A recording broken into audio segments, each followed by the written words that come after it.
Tim Hortons Coffee. Yan ang aking remembrance from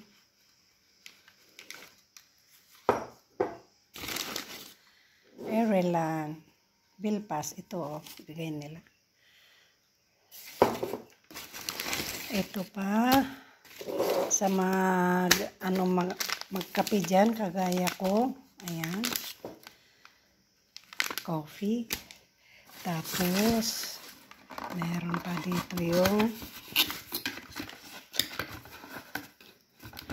tumbler. Ayan, ganda ng tumbler ng Tim Hortons. Ayan. Tapos, may binigay pa sila sa akin na whiskey.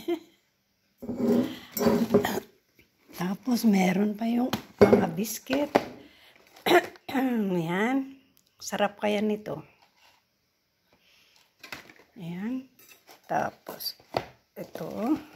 Nakain na namin yung iba.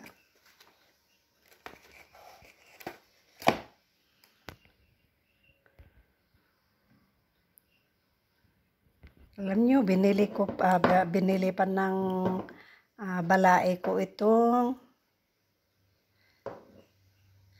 ginisang alamang, shrimps. Ayan, pandagupan pa yan. Sweet.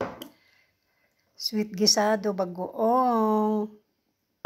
Sarap po sa mangga talaga ito. Ayan. Nung pumunta ako sa London, yan ang mga ano ko. Nakain na po yung mga iba.